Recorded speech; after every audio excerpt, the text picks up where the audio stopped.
Hi. Good afternoon. Welcome to Grown Folk Talk and Express Yourself Podcast Network. I am Evadyne, and the show you're listening to now is Evadyne with Company, Talk Worth Listening to.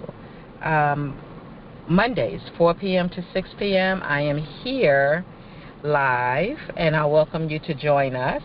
Again, if you have a show idea or you have a comment about this show, you can call 24/7 347-649-7741. You call that number, you can leave a message, leave a comment. You can also email teamfollowme@yahoo.com.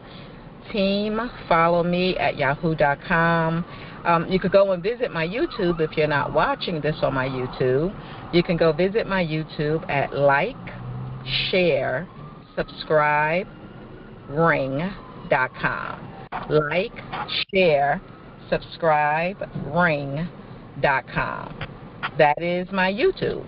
And so it will give you all of my shows. On the Grown Folk Talking Network, you could go to Grown Folk Talking YouTube. It's Grown Folk Talking Express Yourself. And you could also go to Grown Folk Talking expressyourself.com. You can get the entire show lineup. You can see other shows that are on our network. You can call in to 520-525-8633.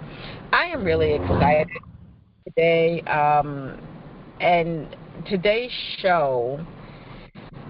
Okay, so let me say this. This is Evadyne, and again, Evadyne with Company, Talk Worth Listening to, and the talk that I bring to you is what I am given to bring to you.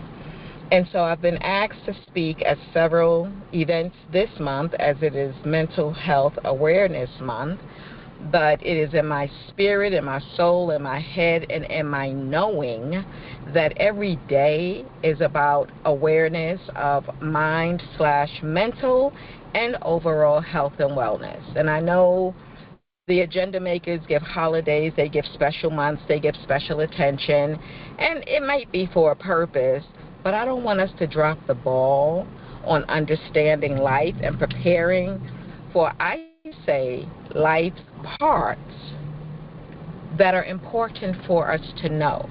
Life parts, because life is like a play, and we're like on a stage, and we get different acts that come in periodically, depending on how old we are, and in those acts, we have parts to play. But in those parts are lessons, not just for us or not even our lessons, but we are just participating in the lesson that someone else may need to have to further their success. So this is May 2024, and today I am going to share something that, with the invitations for me to come out and speak, and this is again because of my books. I have two wonderful books, soon to be four, on these two that are now out. Suicide is a Serious Killer, Let's End It Today, and Mind is to Mental as Teeth Are to Dental, and We All Have a Mind. Those are the two current books available. Please go to my website, networkingforsuccess.info/promo. On that website, you will have access to several things. You will have access to getting the digital copy of the books immediately, right now, today. You can share that link with friends and families. If you have an organization and you would like to fundraise, or if you would like to generate some additional income for yourself, and you either have a following or you know people who could benefit from this, then I can create for you or the organization or the corporation a special link where you can share this and you can generate income, again, for yourself, for your organization, for your business. On that link, networkingforsuccess.info/promo, you could purchase the books wholesale. You can purchase the books wholesale for yourself, for your book club, to give away as gifts. You can purchase them for your book club or the one you're going to start, or you can purchase them and donate them to organizations. The books currently are in English, only, however, they can be easily translated on your device. They're not in an audible format. I'm not reading it to you as of yet. However, there's an app on all devices that will read to you whatever is on your screen. So for the digital copies, you can just download them and let your device read it to you. You can stop and start. And, I didn't know this, but well, I kind of knew it because I knew the influence of my speaking on, to, and with others. I've come to learn that. But on one day, on a Friday, I was compared to a pimp at 10 a.m. and an angel at 5 p.m. Both comparisons had to do and came from the readings of my books. Those who were reading, two people, one male, one female, they were reading, okay, and the male gave me the pimp story and the female gave me the angel, just for the record. But they gave me these stories of how the way I write, I am approaching the reader on their level. And through the reading, the reader is elevated, educated, inspired to see what I am saying, to accept what I'm saying, and to apply what I am saying. Again, if not directly to them, they can see the words being applicable in real life, whether for them or someone else.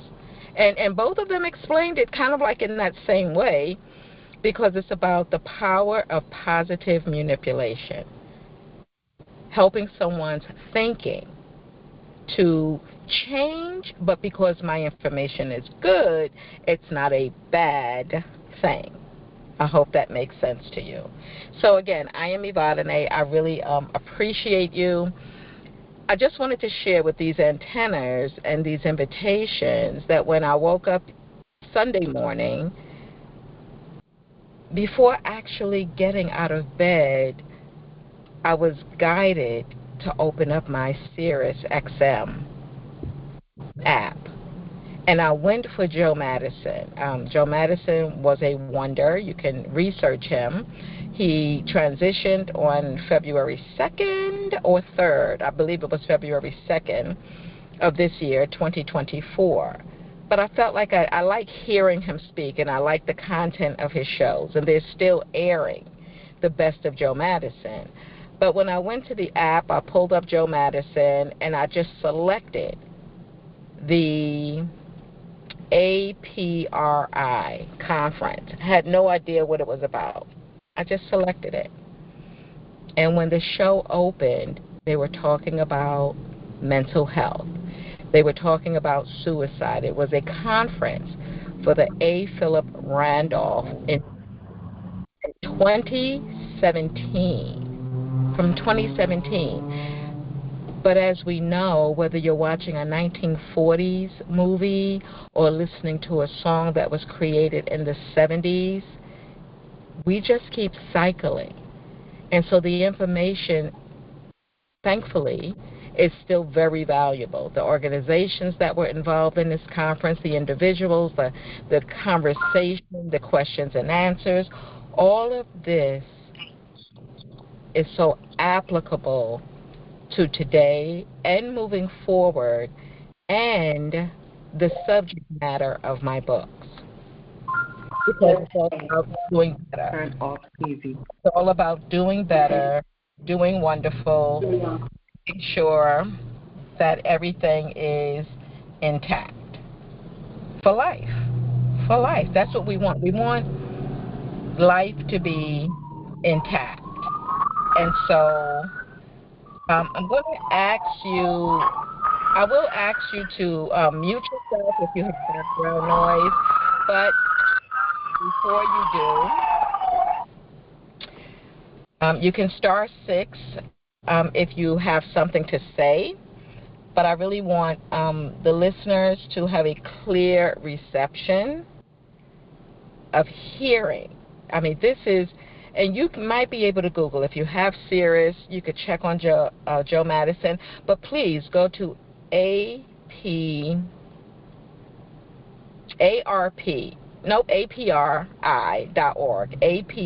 APRI.org. It's A.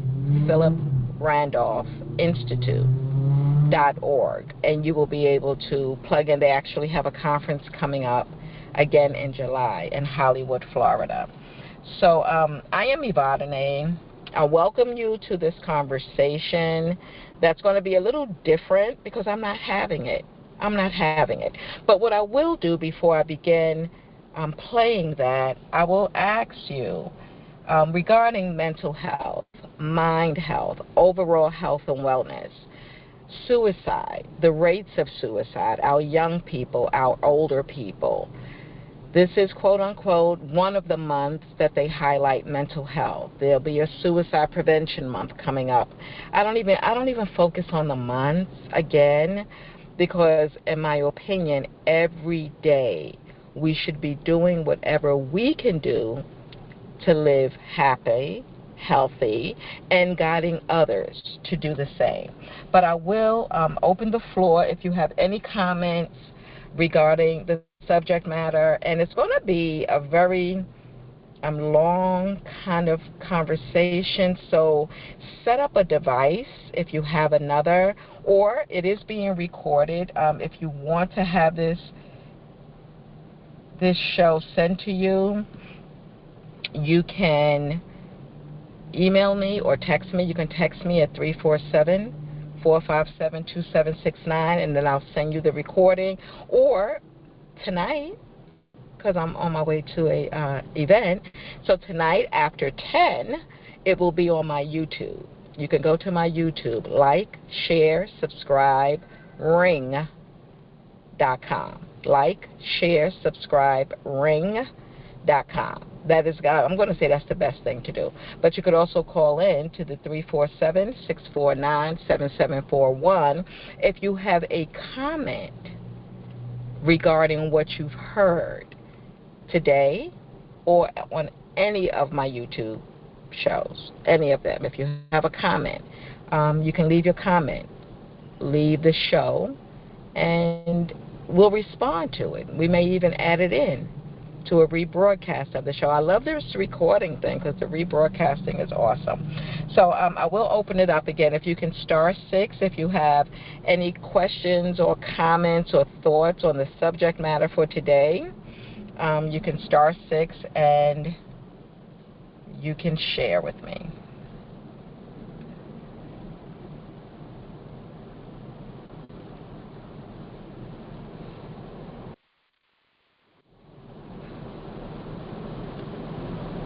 Okay. Okay, can you hear me? I can hear you, yes. Hi, Adrian. How are you today? I'm good. And you know me, Evadyne. You know that's one of my topics that I like to talk to people about. But, you know, I had to learn over the years that once a person gets to the suicide level, they stop talking. You know, people get concerned if somebody starts talking about, you know, their life not being worth it, nothing going on, nothing's important anymore. And then they start doing things, taking actions like giving away their favorite things, their favorite shirt, their favorite jersey, and pulling away from family and friends. And I just always like to warn people, you know, it's not about what people are saying always. It's about what they're doing. And that needs to be noticed. You know, if a person is just saying things like, oh, I can just kill myself. Statistically, most of those people are not going to act on it. It's when they get quiet, when they start planning. You know, all of a sudden, like a young adult may give his car away to a sibling or to a relative or to a friend. Oh, he needs a car more than I do. You know, when you see them giving away things that are close to them, and a lot of people, when there's been a suicide, at least in my experience, that's when people start thinking about it. Oh, yeah, he did. He started acting like this. He stopped talking to people. He stopped talking to, when you ask them what's the matter, nothing, everything's fine. And some of them, they almost seem like they go into euphoria because they know it's almost over, whatever misery they're going through. So it's important to recognize behaviors, because everybody that even thinking about committing suicide, they're not going to verbalize it all the time, and that's why, family members, they're shocked. I can't believe it. He was in such an up mood lately. We just went on a vacation. I don't believe that he or she did that. They're shocked because they don't understand the pattern going into a person who's thinking about committing suicide. I just wanted to share that. Thank you. And I have a question based on your comment and your information, and we talk a lot about this and other things, Adrienne and I. What if a person wants to commit suicide, they want to end their life? So the word suicide is like a dagger. So what if a person is ready to end the life that they're living today because of what they believe in? They don't believe they're going to hell, so there's no fear of burning forever. And so many people have died, and there doesn't seem to be, any kind of strange things happening because of it. But what if a person is ready to end their life? Should you stop them? Well, I would say it depends on the situation. When someone has been sick and don't think there's a way out, and they're in a lot of pain, and sometimes they go into a deep depression, when they get to that point that they're seriously considering suicide, I don't think there's any way you can stop them, and then it's gone into, society has gone into that concept of assisted suicide, and unfortunately that's still illegal. If you assist somebody in committing suicide, you can be charged with their death, Let me interrupt a minute. Let me interrupt. So this is a conversation that medical professionals are having with people who appear to be terminally ill according to medical definition. Right. This is the conversation. Would you like us to help you go slowly? Right. Go comfortably. So to me, that is assisted suicide. So with Dr. Kevorkian being jailed back in the 70s or 80s, that's a little strange for me, but that's just like marijuana being illegal, and today is legal today. And Dr. Kevorkian advertised it, and that's what put him on the radar with the government. And I have mixed feelings about that. You know what I'm saying? They're doing it today. Again, just like marijuana, 1 minute it's illegal, the next minute it's illegal, whenever you can find a way to do it and get it over with. And when I say medically we could do nothing else for you, I tell people in my book, if they tell you they can do nothing else for you, then ask them who can, but really ask them, what were you doing all along? Like, what was this thing we were going through all along? And with that, now that we know this and have these conversations, and maybe they've read it or they're listening to it or other people have told them, you want to ask before you start your treatment plan. You want to ask them, how has this worked for others? What are the potential side effects? Because, and not just death, and not just what one may consider, quote unquote, or an illness or a disorder that could kill you, because anything could kill you, truly. But before you accept their plan of action, if they know the answer, ask them, how has this worked for others? Because I remember a lady, a friend of mine. She was telling me she had gone to a service, a homegoing service, and the lady was in her 80s. She had been diagnosed with cancer, I think, 20 years prior.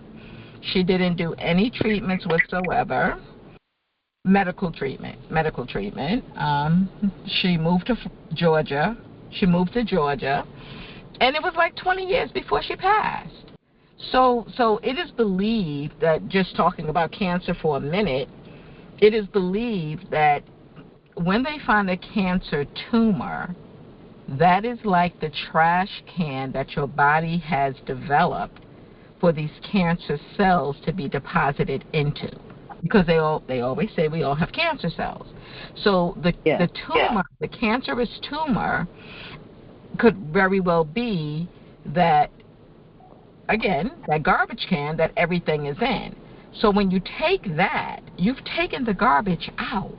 Now, some physicians will do that whole, they want to make sure they get all the parameters and all of this and all of that. Then they want to follow up with the chemo. Well, if we all have cancer cells, even with the chemo, it's not necessarily targeting that cancer cell that multiplied.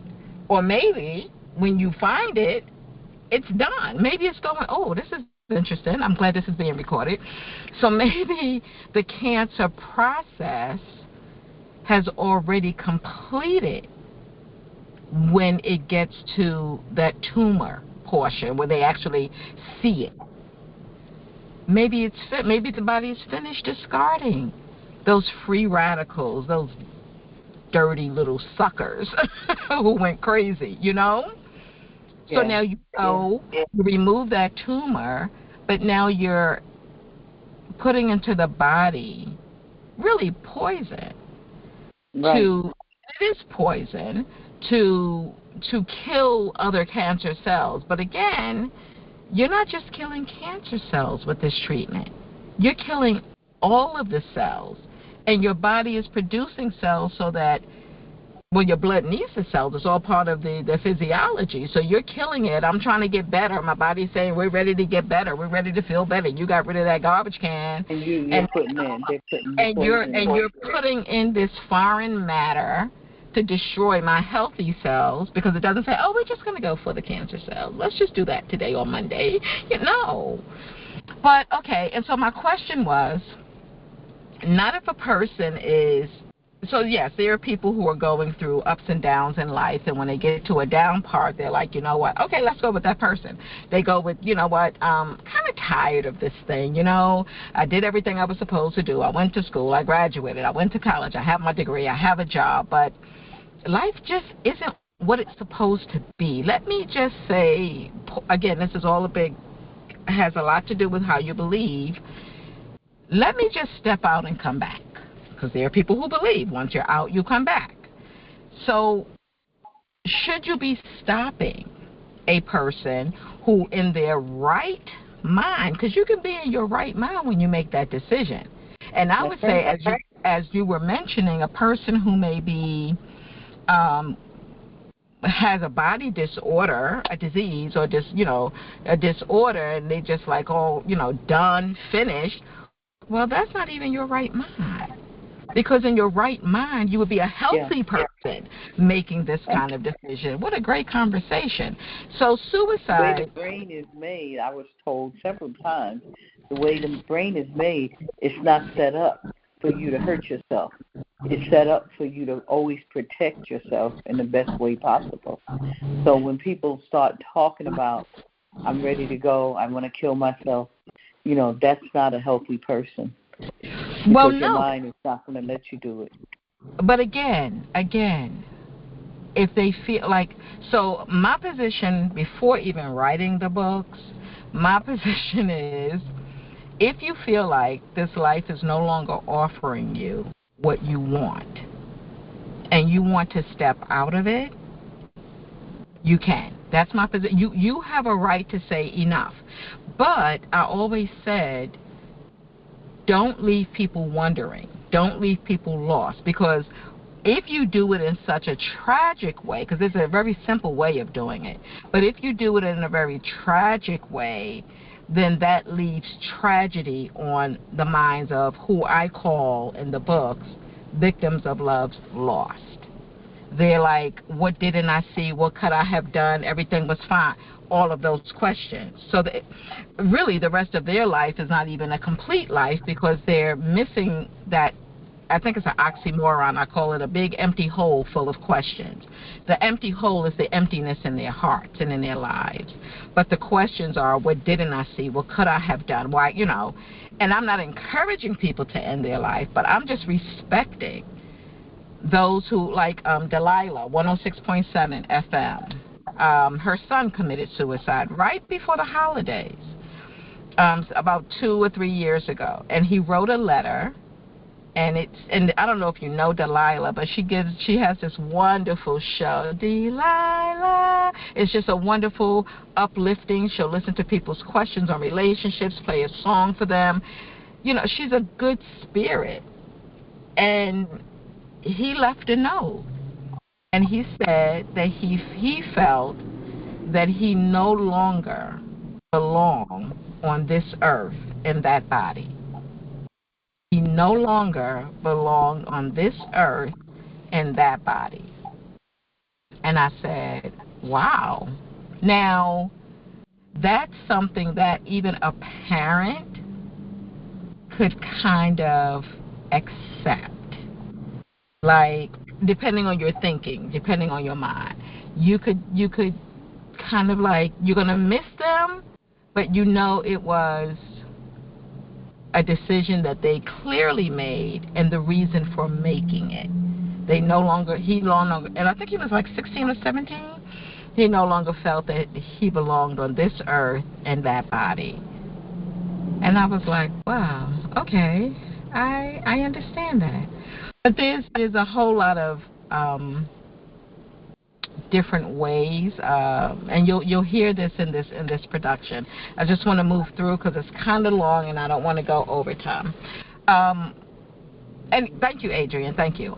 Is there anyone else who has a comment before we start, or before we continue, I should say?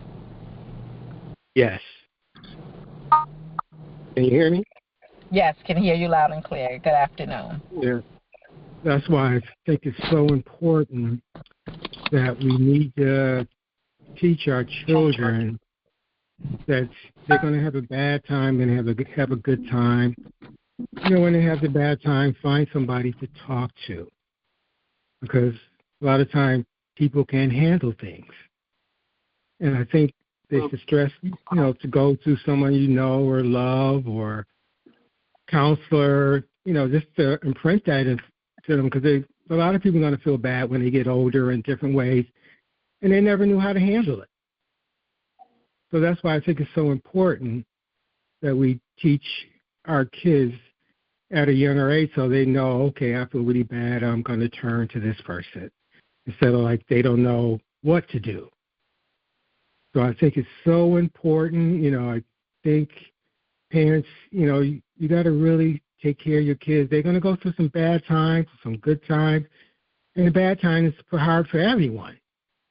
Especially kids, they don't know where to turn, and they learn at a young age to keep it to themselves.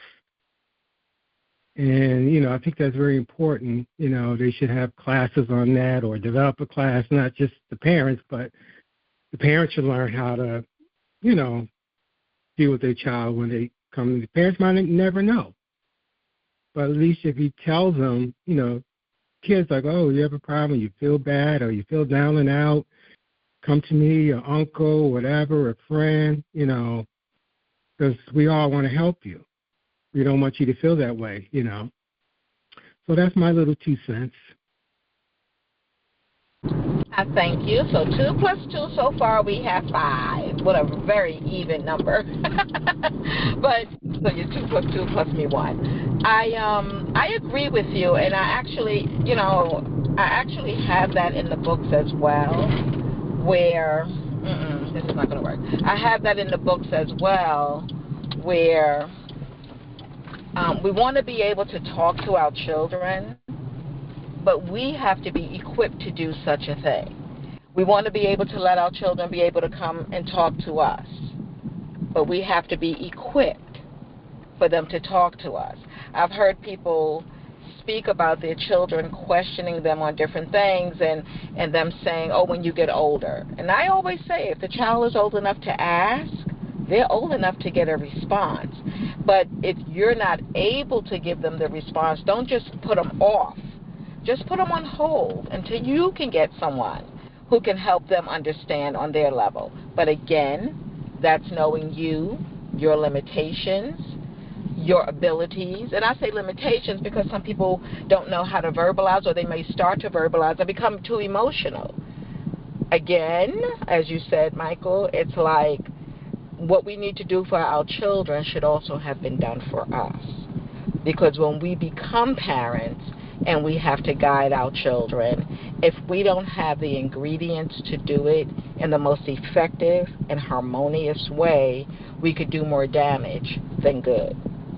But it's always, and that's why, again, I recommend to people to get a therapist while you're at your best, so that that person knows you at your best. Just in case life ever throws you a curveball, you have someone who knows you at your best to get you back to home base. That's crucial. And of course, if you have children, then you may get a family event. Just being able to share and air your feelings, what's going on in your life. I tell people in the book, if you're talking about that child's parent or any other adult that they care about, and you're speaking about them in a negative way, one, they know you very well, so you won't be the person they come talk to. And then they're not quite sure about that other person based on the things they've heard you say. So I just beg adults, speak only around adults when you are speaking about other adults that are important in children's lives. And of course, if you're speaking negatively, that means that's your experience, but it doesn't mean that person's a bad person. Sometimes people just don't know when to let go. Thank you.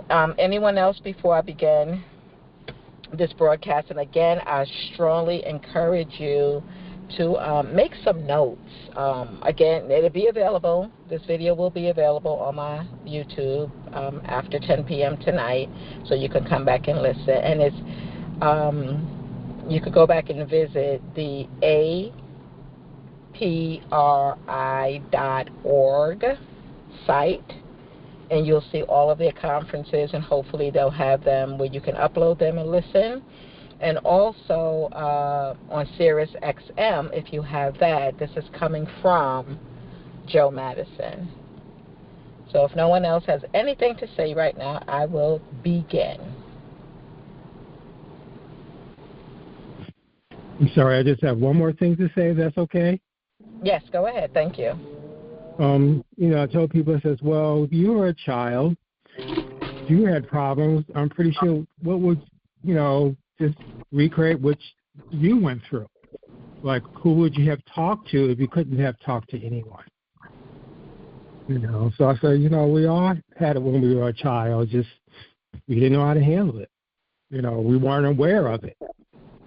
So just think of things that happened to you and wish you could have spoke to somebody. So that way you can learn how to, help your child. I mean, everybody went through that. That's all I have to say. And that is so true. I again, my antennas are really peaking all the time. So back in the mid-'90s, I had a dream, and before I woke up, this man appeared in the dream. Turned out to be Judge Leo Valentine Jr. out of San Diego, but I didn't know that at the time. And when he appeared, he said absolutely nothing. He just kind of like appeared. And that was on, I believe, a Monday into Tuesday morning. On Wednesday of that week, I headed to D.C. for the Children's Defense Fund conference, and this man was there. I knew he was there because the way I described him to my girlfriend when I woke up from the dream as caramel and gorgeous, when I saw him at the hotel in the bar, this man was caramel and gorgeous. And I didn't realize that until after I went back up to call her again that night after seeing him, and just like, it was just something about him. And she says, really? I said, what does he look like? And when I began to describe him as caramel and gorgeous, that when it perked in my head, that's when it perked in my head. It was the same man that I had dreamt about, or that I had saw in my dream. But we became email friends, and he was a dad, and he had teenage sons. And that's the one thing I said to him, too, that if you remember what you were like or what your friends were like at that age, it's going to help prepare you for what's coming from them. So both ways, as you said, Michael, both ways. We were once there. If we didn't do half the things that they did, we probably observed others doing some of those things that our children are being confronted with. And of course, 2 generations later, if these grandparents are raising their grandchildren, it's like another generation in between. It's like, wait, I never saw that. But it's about evolution. Things keep evolving. So what you may have or have not experienced could be triple that by the time you may be experiencing it with your child or your grandchild. So yes, that is absolutely right. Just stay mindful of the possibilities. And that's why I say staying prepared. People talk about television, and they use the lie vision as if there's so much lying. But our Creator is delivering us information, is delivering us lessons through music, through the arts, through television, through movies. We are getting lessons. We just have to discern how to apply that lesson. So I'm going to start now, and I'll be back.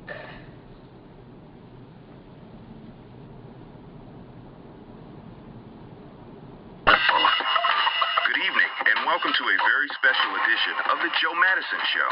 Tonight, the Black Eagle has taken over the Sirius XM satellites, so we can broadcast in drive time on the West Coast and prime time in the East. Welcome to the 48th Annual National Education Conference, produced by the A.Philip Randolph Institute.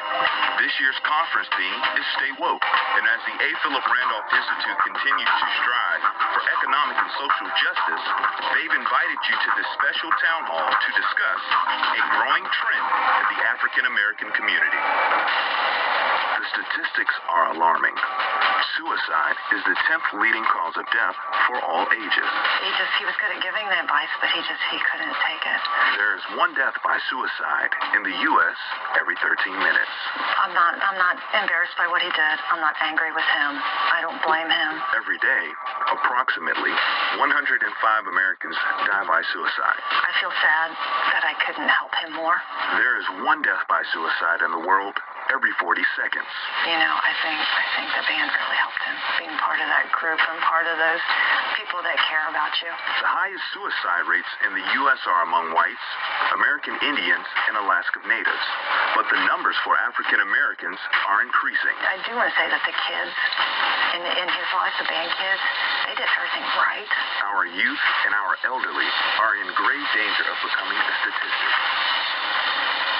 Welcome to the APRI conference from Hollywood, Florida. And now, please welcome to the stage your host, Sirius XM's Joe Madison. Be quiet. Let's go for it. What is it about? I'm going to do my first Donald Trump. There are 10,000 people in this room. I'm lying.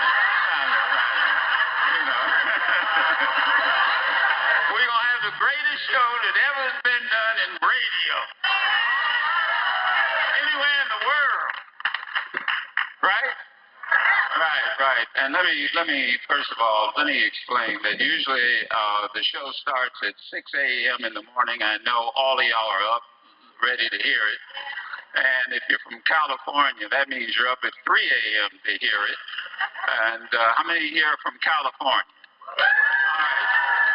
So the folk back home out west are hearing it live for the first time, and they don't have to wait for the replay to call in and respond. And we're going to actually replay this tomorrow.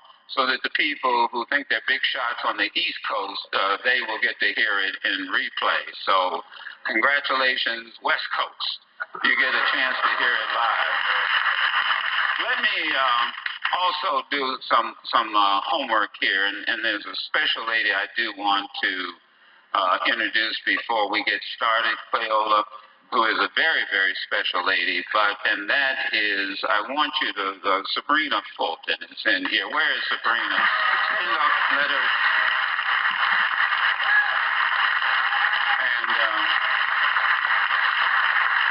and of course, Mother Trayvon Martin, and we throw much love to you and your family, and thank you, and she's going to be doing book signing outside, so it's a great book. And we have it on our bookshelf on the website. A.Philip Randolph Institute, the A.Philip Randolph. What you hear and see, if this was television, are some of the major African American labor leaders from coast to coast that are here today. Every last single one of them. And they're more than just labor. There are some who hold public office. There are those who are professional doctors, lawyers. There are people here who work in the vineyards. But most important of all, they live in the spirit of their patriarch, and that is A.Philip Randolph. And this is, if I'm not mistaken, the 48th a National Education Conference, and we are live at the Diplomat Hotel here in Hollywood, Florida. We do this every year. We find something to talk about. Every year, Crayola comes and says, look, we got to do something to kick the conference off. I remember one year we kicked all the women out, remember? And we men talked about prostate cancer. And we had a very candid conversation that most men often don't have. And then we allowed the women to come in, and that's when it really got good, because they needed to hear how the men felt. We have talked about any number of issues. I want to give Cleola the microphone. Cleola Brown, please give her a round of applause. Your leader, your president.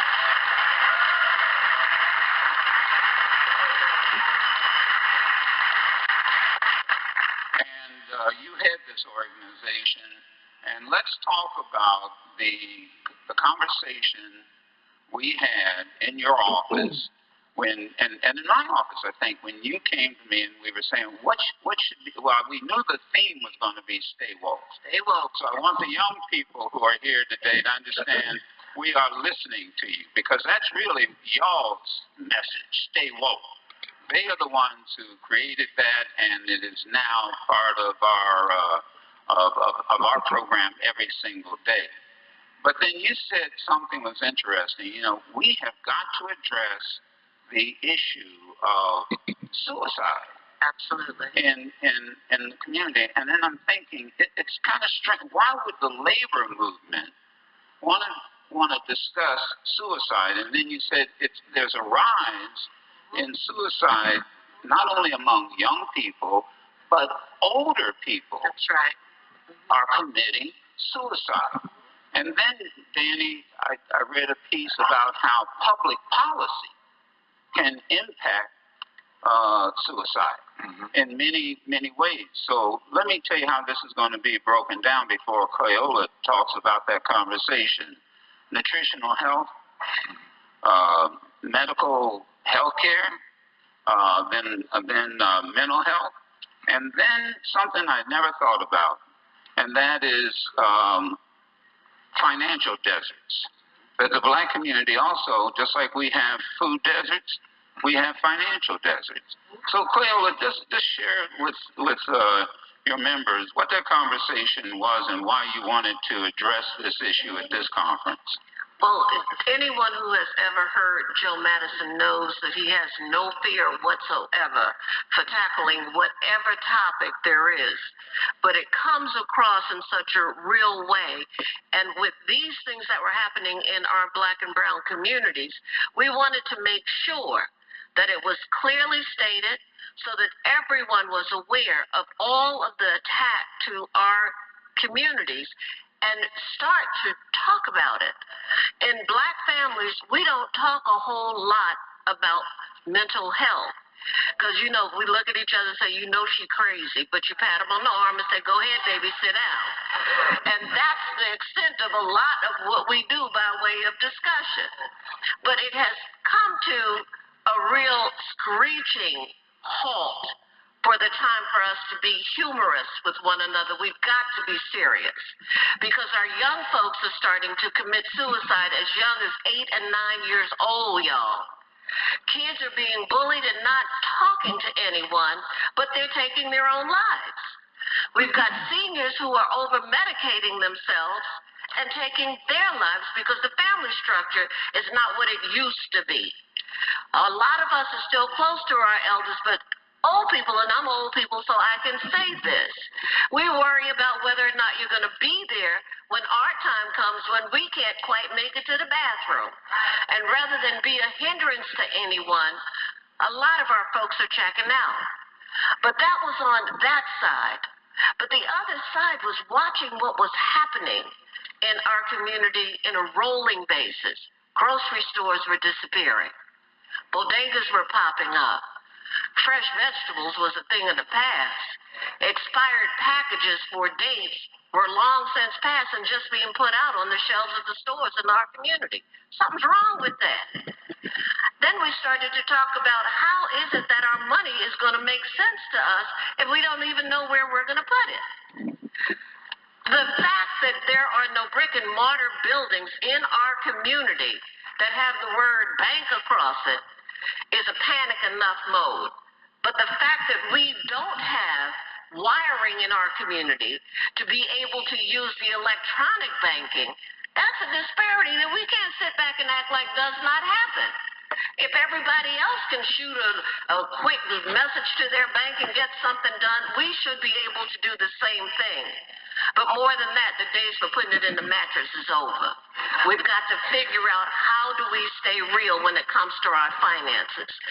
And I got all energized because I met some of these people on this stage.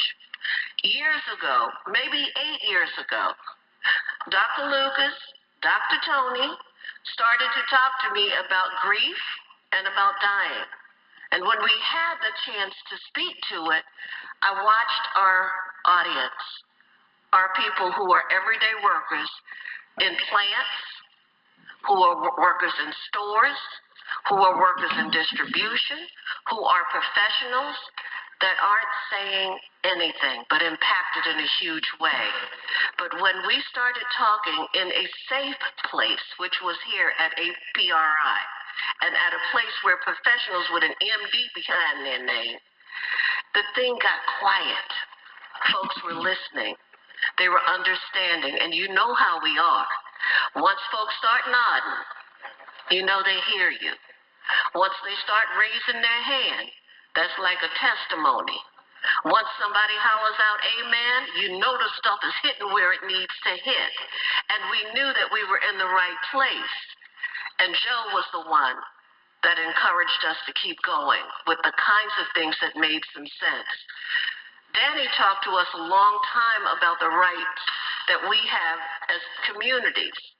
And he talked to us about how is it that we make our communities aware of our surroundings and how we can grow some strength. Everybody runs to him because he's an actor and a star. But our folks started listening to him because he is an activist, which made a huge difference. That's why Danny Glover is important to us, always in the street on our issues. And when great big master your card comes to us and start to talk about how our kids are not going to be swallowed in debt because they want to be students, we're struggling to get there in the first place, right? Those are the kinds of conversations that we have. And with one word of encouragement from Joe Madison, who tells it like it is every single day. We knew we were on the right path. And when we had the conversation about these topics, he said, let's go for it. So tonight, we're going to go for it. Thank you, Joe, for always leading us on the right path.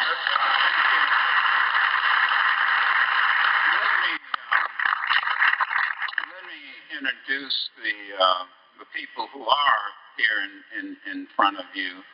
And you mentioned Dr. L. Tony Lewis, SEIU former chair, the SEIU Healthcare. I thank you so much for being here, and we'll get into the discussion that you had. Also, if this were television, Dr. Philip Lucas would get the best dress at Howard University, and he is a licensed clinical social worker. And we had a discussion. They've just finished a study that we were talking about earlier, and we'll get into that. And I've had the distinct pleasure of meeting for the first time a surgeon and also with Kaiser Permanente, Dr. Ron Copeland, and you guys have been busy. And because we're going to discuss the whole healthcare access and the Affordable Care Act post-Obama. And I almost wore this T-shirt I got at the airport with Obama's face on it. Do you miss me yet?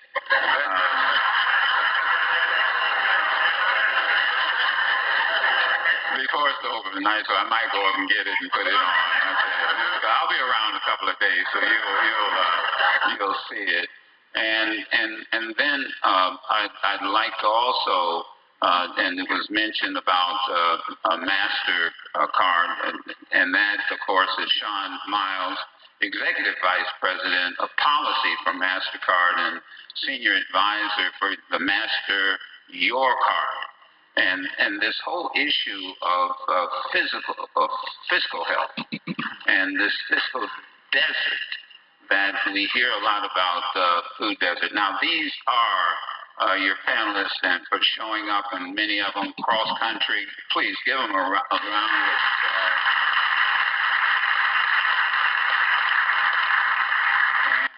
And we will also, because I have 2 minutes before the break, we'll also be taking any comments or questions that you might have or want to make when we certainly start talking about some of these very serious issues.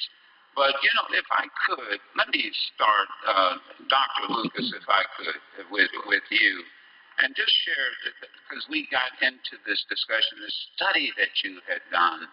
Well, it was, what was this study that you were talking about? Sure. Well, it was actually, I was facilitating an 8-week group for survivors of homicide. And it was through that we were able to get information from these parents related to how they felt about the deaths of their sons. So this was a group of family members who come together who said they wanted to get more treatment around how they manage their lives in terms of continue to move on after the homicides of their sons. Now, was this just sons, and did it include daughters? Right. That's what I was going to mention, right. Joe, that they were all sons. These family members, all these persons represented just black boys. So they were all black boys that were murdered by one way or another, either being shot or stabbed. And in some instances, parents had no idea who committed the crime. So we had parents who went on television and asked people, because perhaps someone was killed at a barbecue and there were lots of us there, lots of people there, but nobody saw anything. Even after the parents went on television and, you know, people maybe called in, there was no response. So it was about the healing for those persons, needing to advocate, feeling that they wanted to help other parents. So a lot of these mothers and fathers were talking about how they want to help others, but just we'd be talking about the issue related to suicide. Even like those individuals, you know, there were some people who felt like they could not go on. You know, a father who felt like he wanted to die because his son had died. So it's those kinds of things that we begin to look at in our community when we look at African American families, when we look at young people who have been murdered by any certain number of different kinds of circumstances.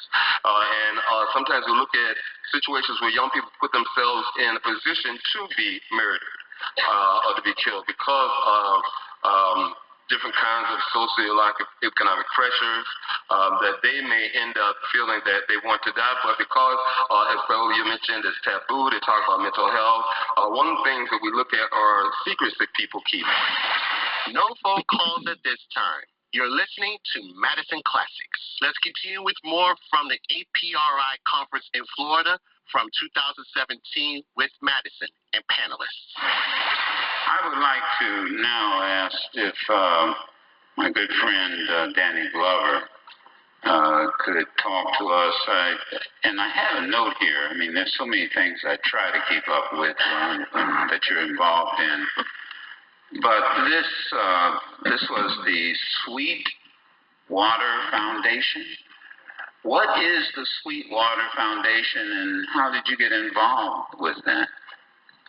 Well, this is a new relationship. Let me add something to what the doctor just said. Both we produced, my company, Lubichek Films, produced a documentary called Strong Island by Nancy Ford. And it chronicles what happens to the family who live in Long Island after the son, the heir, is murdered and killed, and there was no prosecution at all. The grand jury did not bring the case. It did not charge the young white defendant. And the impact that had on the family, and she does this so brilliantly. In fact, the film this January received a special award, jury award, from the Sundance Film Festival, and it will be released in the this fall. I think it's very, very important for us to see the historic dynamics that in some sense reflect on our mental health today.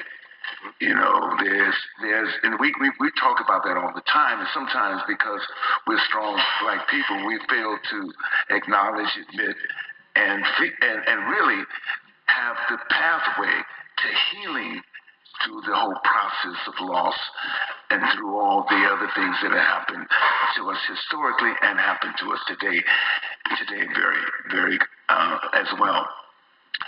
First of all, because I would be remiss without saying, tomorrow voters are going to vote on to whether to have a union in Canton, Mississippi and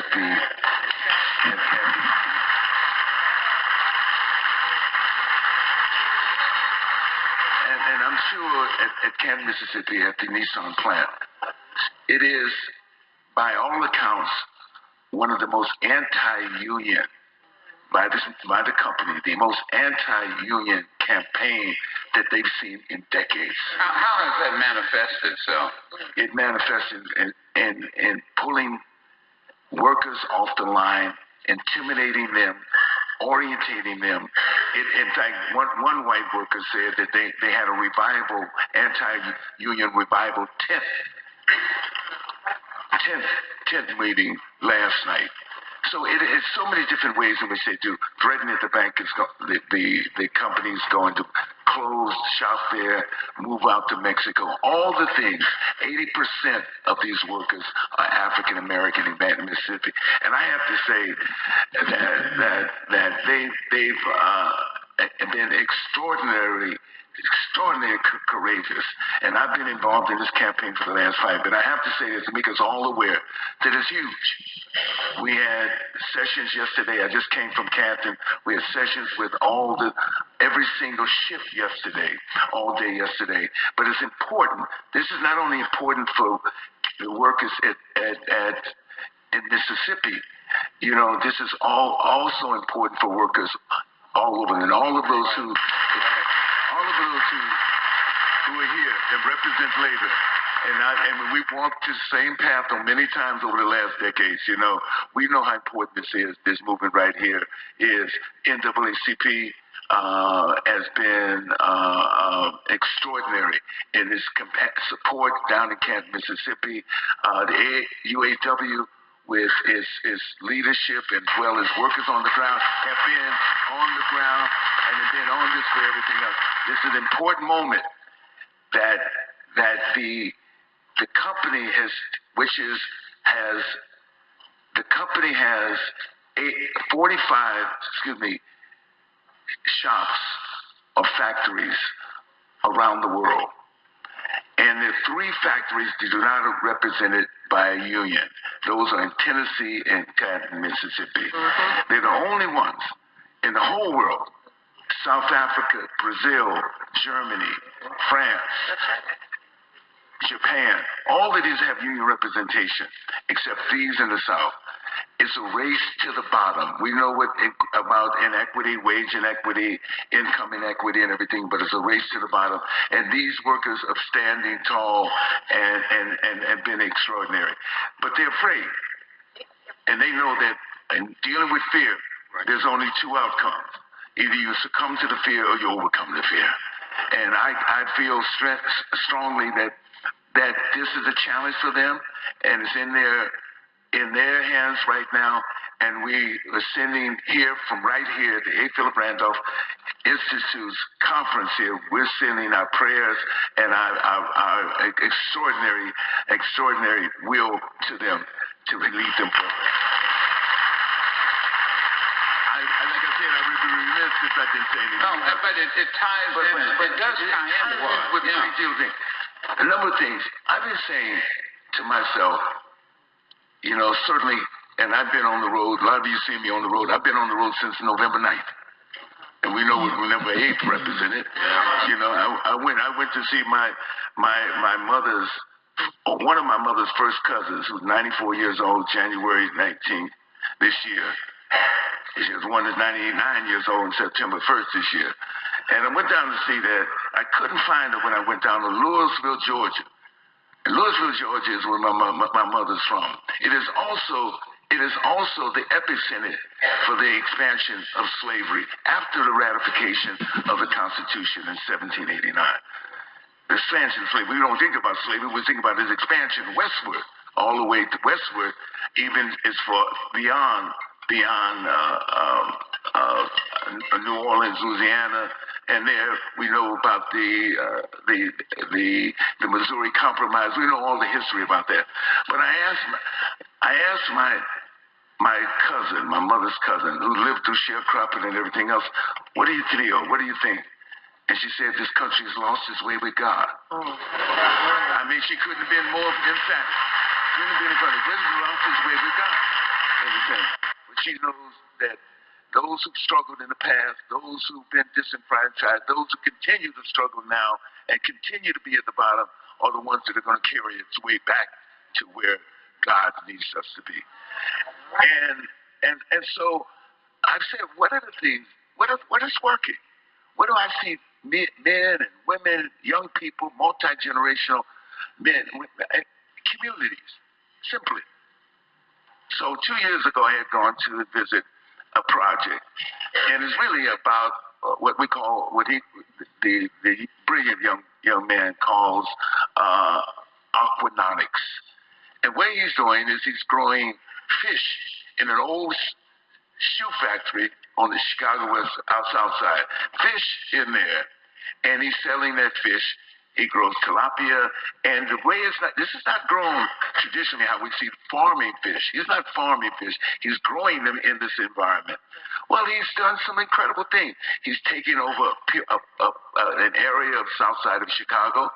This past Thursday and Friday last week, I had an opportunity to be there with Gus Newport, great friend of mine, former mayor of Berkeley, California, a young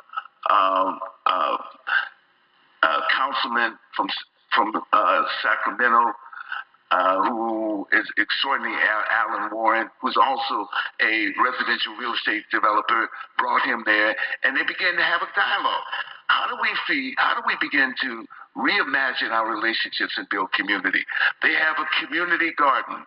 They have what we often have, the produce market that happens every Thursday, every Friday.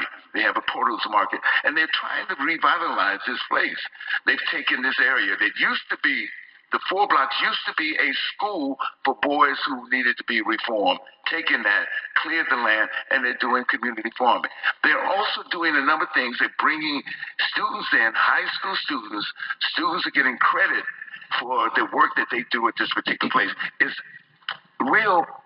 It's transformative in so many of the ways, and it's building a new way in which we could look at not only protesting and not only resisting, but how do we envision this dream of building the beloved community that King talks about and that we all talk about. What does community mean? And where do we stand now?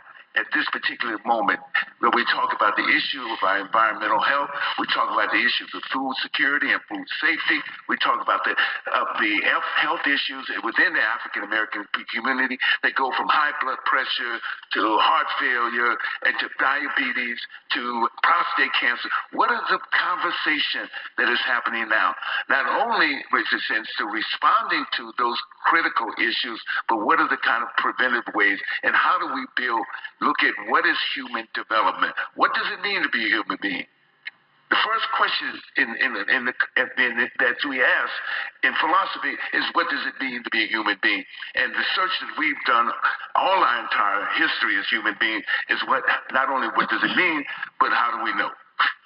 And we'll find these young men and women, these men and women, like I said, it's cross-generation, have found these relationships to deal with. But there's so many programs, projects like this. I can go on and on and on about those. We can talk about in Bed-Stuy, the Center for New Leadership. Center for New Leadership is doing a great work in reimagining the relationship between law enforcement and the community. Bed-Stuy, New York.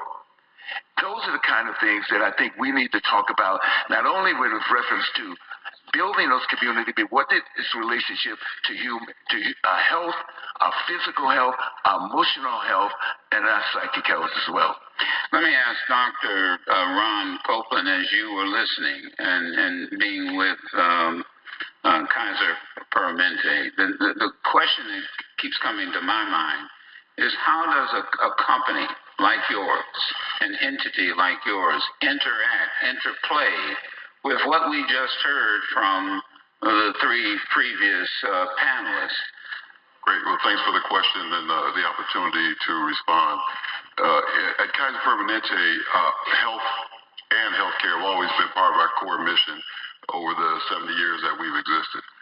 And we've created a system of care and management of life and health, and emphasize health as a way of creating a system, a model that can be scaled. Because, when I listen to the things that Mr. Glover talked about and others, and as we described, you can find pockets of excellence everywhere.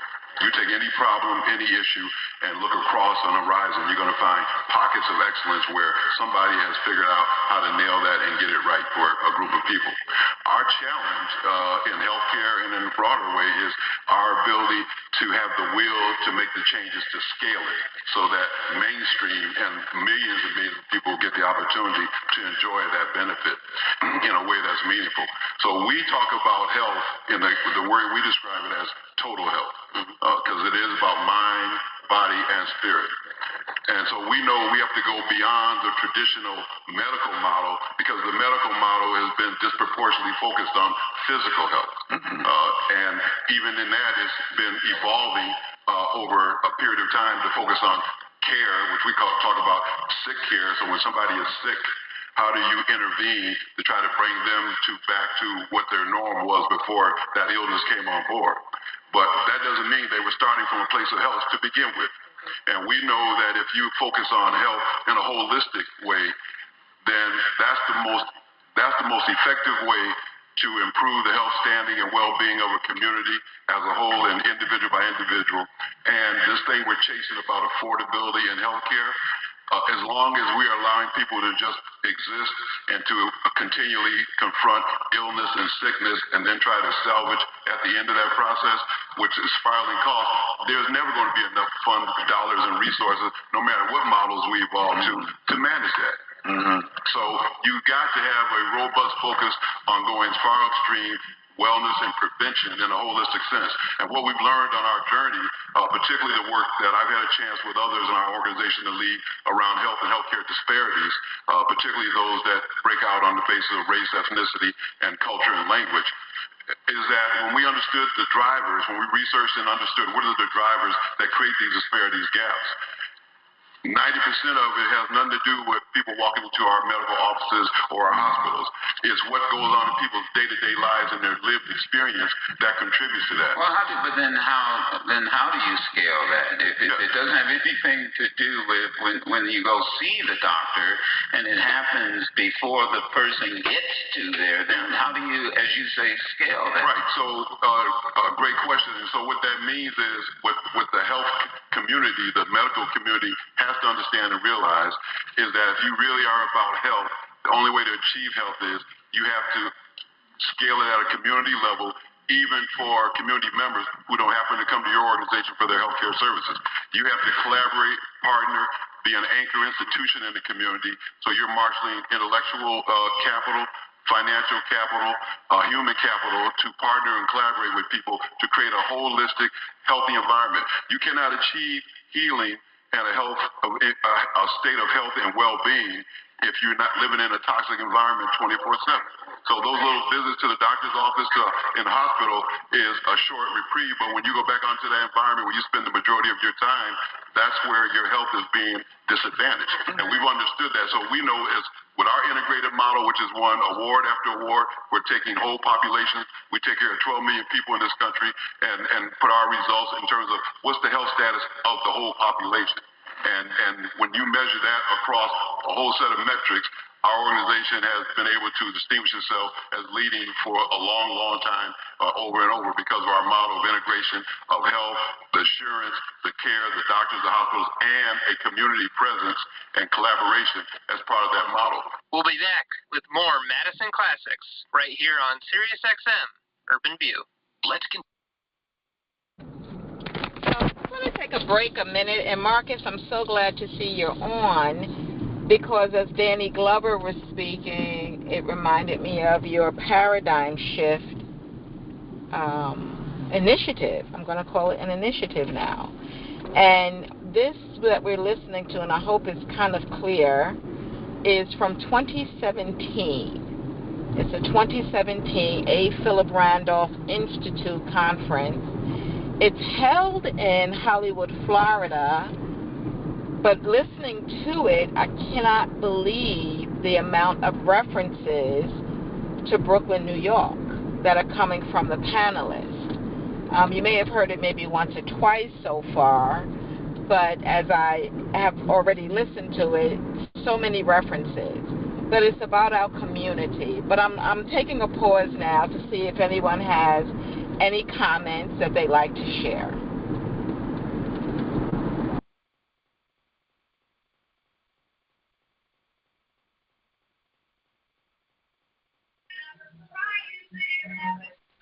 Hello. Hello. Can you hear me? Yes, I can hear you. Okay, great. Okay. Hello, Evadyne with Company, Talk Worth Listening To, listeners and host. I hope everybody's having a good day. Sorry for being a little tardy today. I just up here prepping dinner for tomorrow. You know how that is. But I'm glad to hear the topic, what you have here. Honestly, it's just something that lets me know that this is not just a fly-by-night topic where people just bring it up and then it's like a passing fad. Nobody thinks about it again until maybe, 20 or 30 years later. But I'm glad to hear it. Glad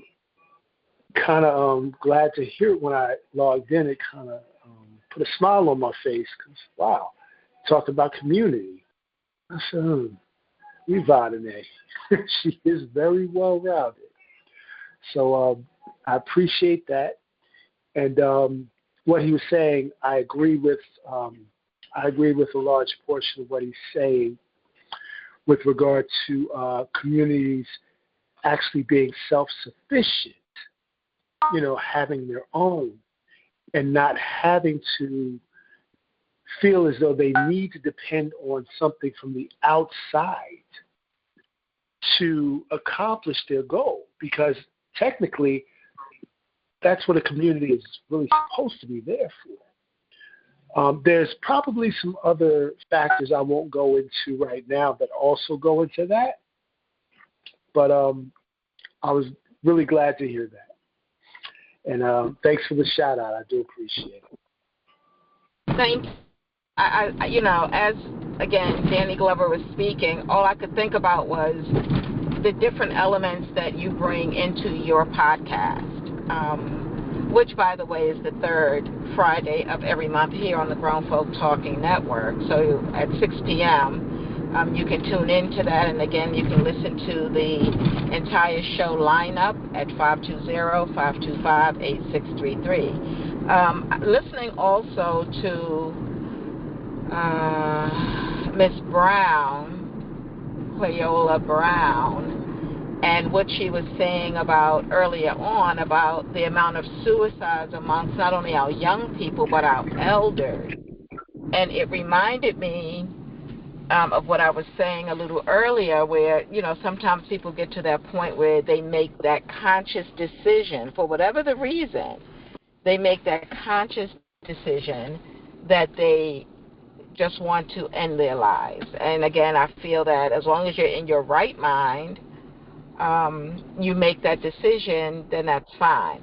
Except with the elders, it sounded more like fear of being a burden, fear of not being able to be taken care of in the way that they want to be taken care of, not having anyone to do it. And I look at, and I've said before, that we plan next year for vacation, but the agenda makers plan 200, 300 years in advance.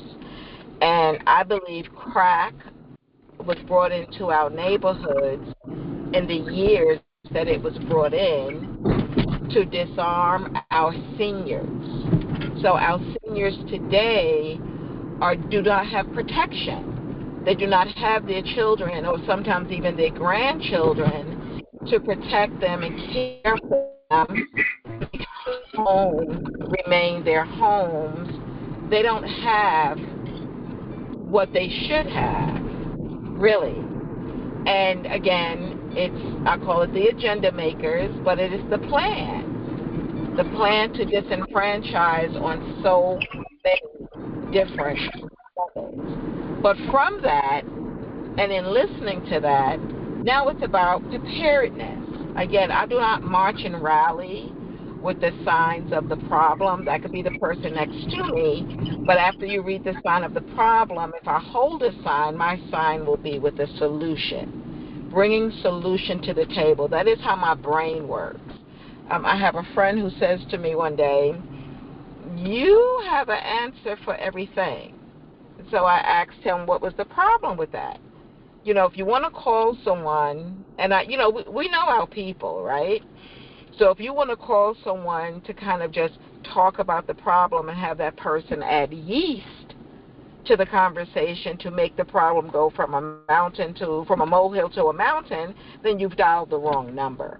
And if you know me well, you know what I'm going to give you. You may not like it, you may not agree, but we know our people. We know our people's characters and personalities. So yeah, I do have an answer for everything, but it's not me. It's my antennas that are way up in the air, and as I'm receiving information, my brain is processing for a solution. Doesn't mean that you have to do it, and I don't even get mad if you don't. I just give you what I have. I could play pretend. I don't even know. So I give you what I have.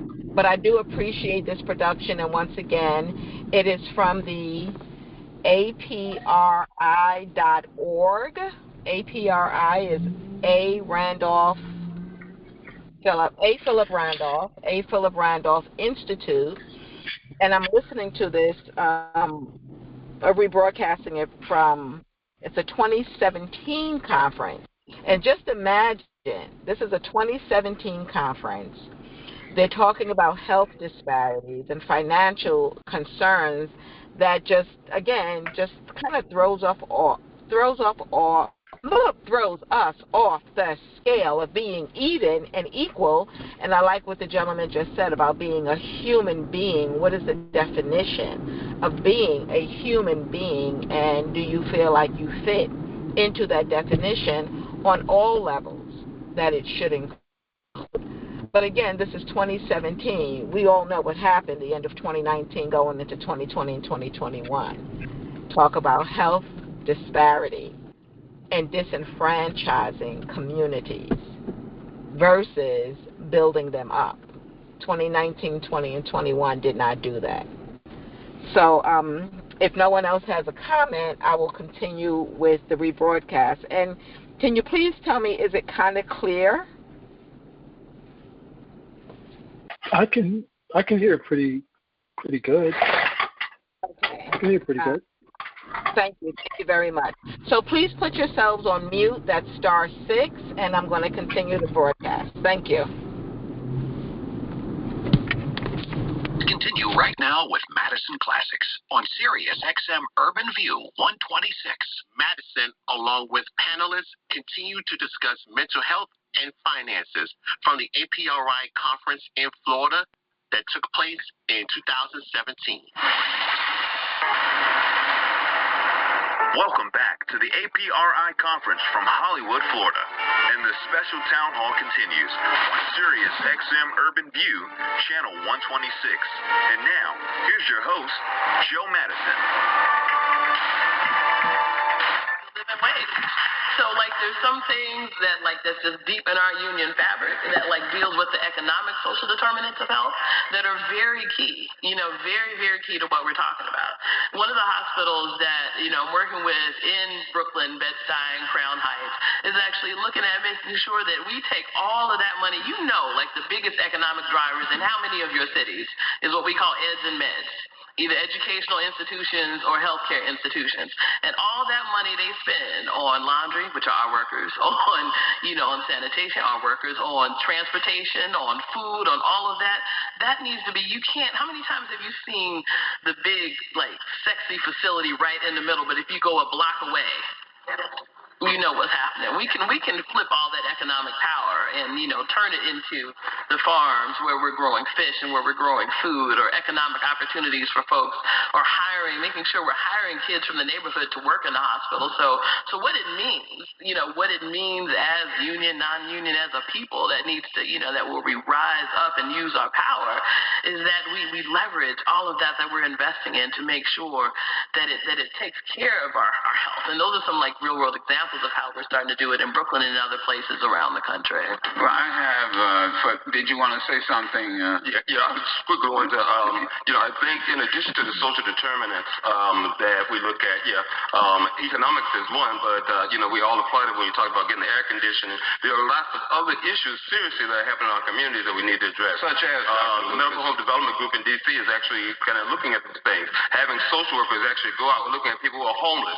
So we got people who come into the office who are homeless. So then they have people who are connecting with them to actually help them to find homes. Persons who are in domestic violence situations in their families. And so now we're conscious of that. So as you talk about Kaiser and the wonderful work that they're doing, one of the concerns for me for union persons is that some doctors are not trained to look at specific things that happen with individuals as they age. Yeah. For instance, do they ask certain questions about sexuality, about relationships, about suicide, about depression when they come in? And that's actually something that's supposed to be happening when physicians see them, but sometimes based upon that physician's own, not just training, but their own kind of personality, depending upon what the client looks like when they come in as a union member, black, white, old, young, whatever, then maybe those critical questions are not being answered. So somebody might come in feeling depressed, feeling down.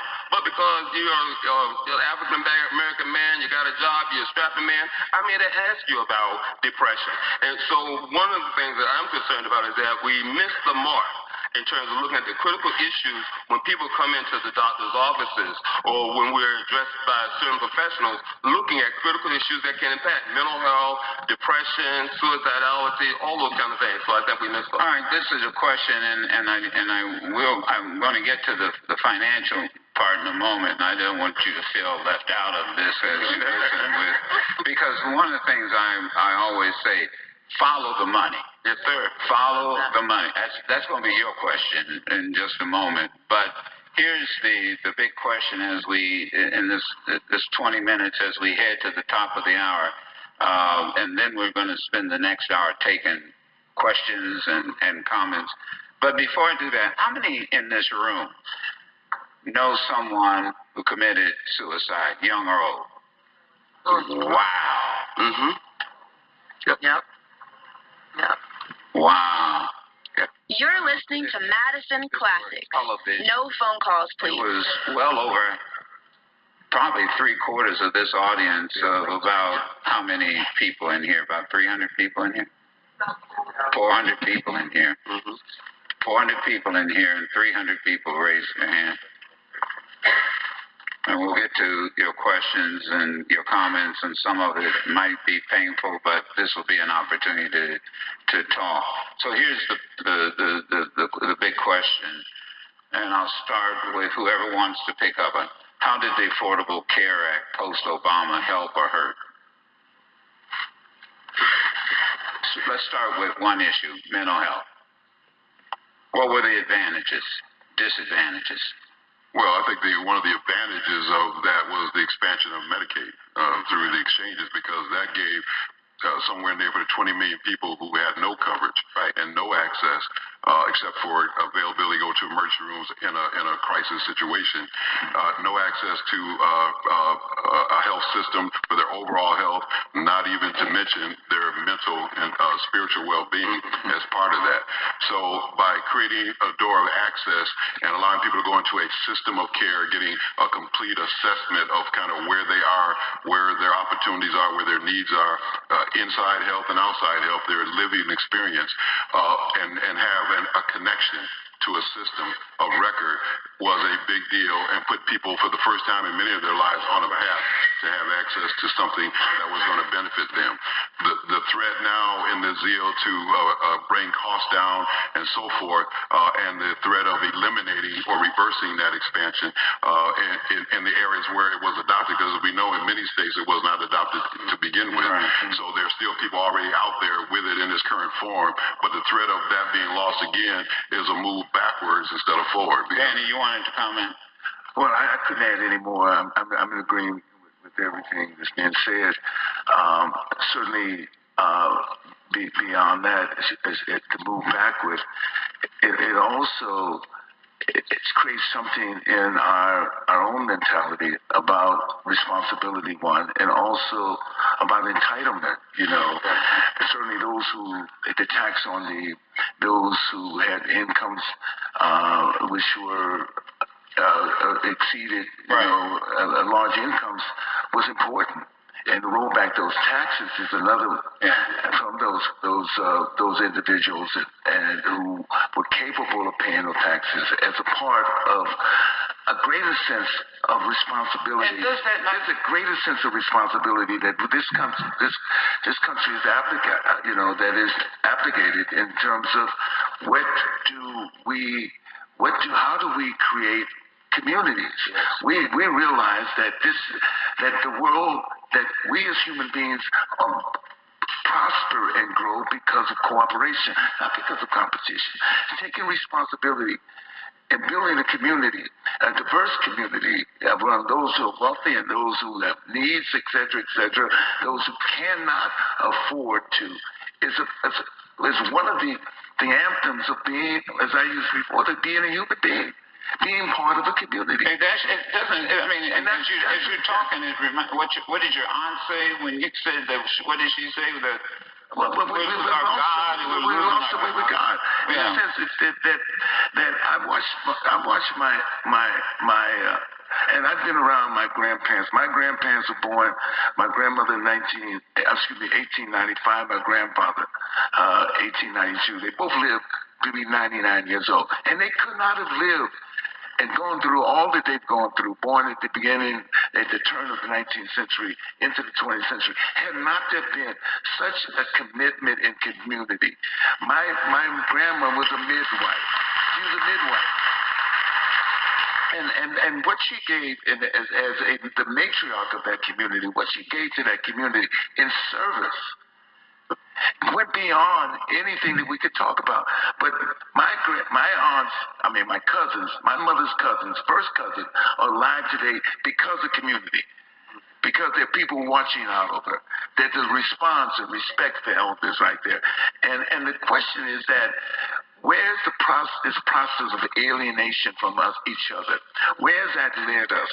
And because they live in these small towns, they have not been inundated with the kind of ways of life, ways of living within the city. And so I think on the one hand, yes, this is a step backward in a lot of ways in terms of what we see is our responsibility for all ourselves as human beings within a much larger context. But then also, I'm sorry, Dr. Lewis, maybe we're going in the same direction. The impact of public policy then. What I hear here is I'm going to tell you, Danny's talking. I can hear right-wing talk radio hosts right now saying, oh, yeah, it's personal responsibility. It's always just personal responsibility. But at the same time, there's public policy. How about that, yeah. And it's never all public policy or all personal responsibility. Exactly right. Yeah, go ahead. So I think, agree with you on all of that. And, I was thinking about, what Obamacare, the Affordable Care Act, Payment Protection Affordable Care Act, however you want to call it, the legacy, what it's done for us in the last 8 years, and helped us understand, what's going on with the institutions, that big money piece of our country and our bodies, and how those things are inextricably linked. So two things. Number one, I feel like one of the best things that it's spiritually done for our country is make us have conversations about our health and our health economics. We started off this saying that we don't talk about our mental health and our kidneys and our prostate. We don't talk about those things.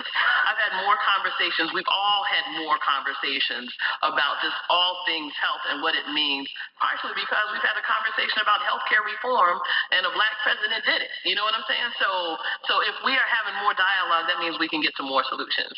The second thing is, and most of y'all who know me, I will always take an opportunity to bring my mama in the room, Alessandra Lewis, who is my retiree mama anchor. She always told me to be grateful for revelation and discernment.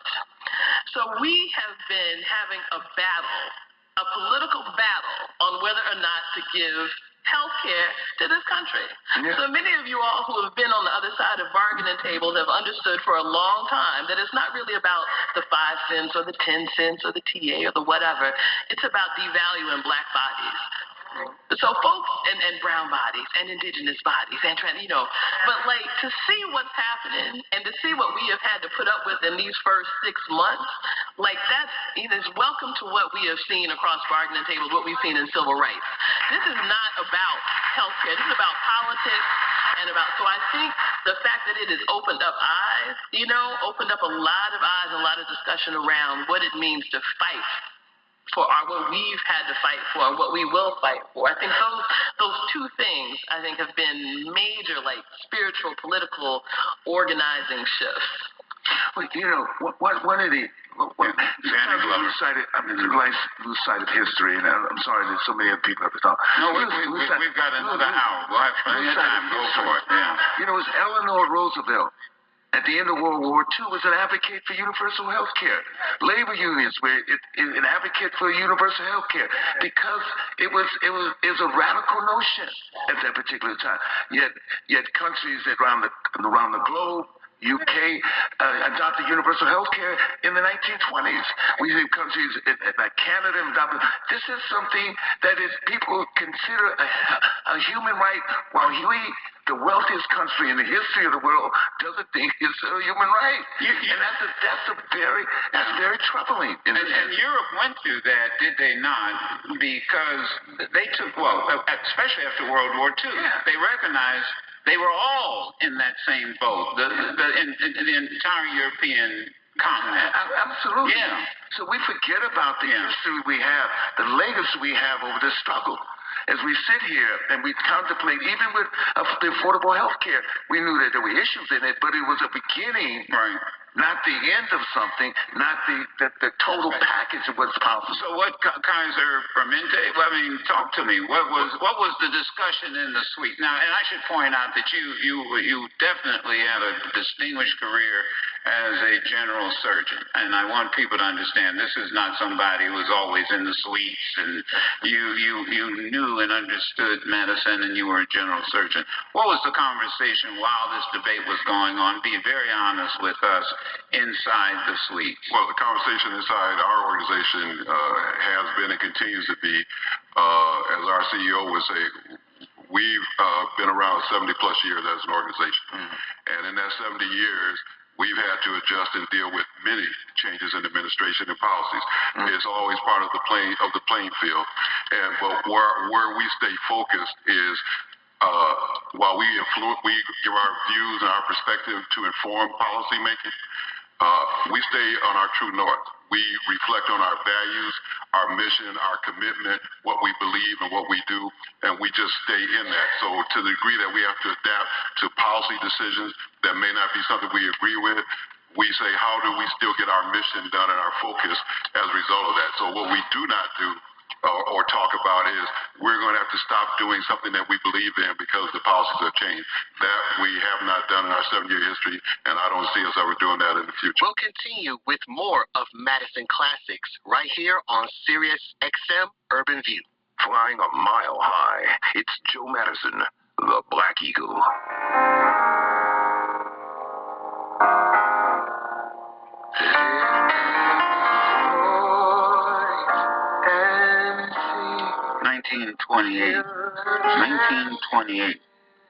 May 16th.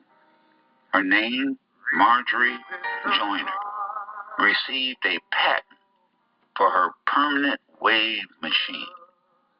The device used multiple rods in women's hair all at once, greatly reducing the time needed to create curls and waves.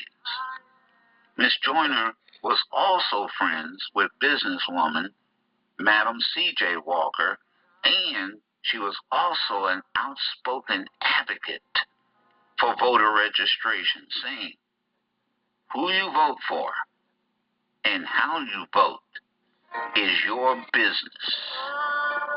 That your vote is our business.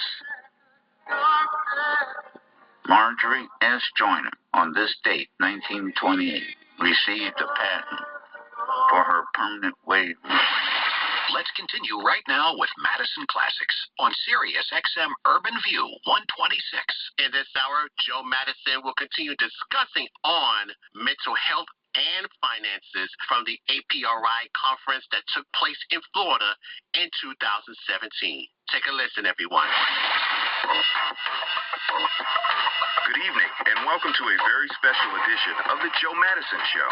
Tonight, the Black Eagle has taken over the Sirius XM satellite, so we can broadcast in drive time on the West Coast and prime time in the East.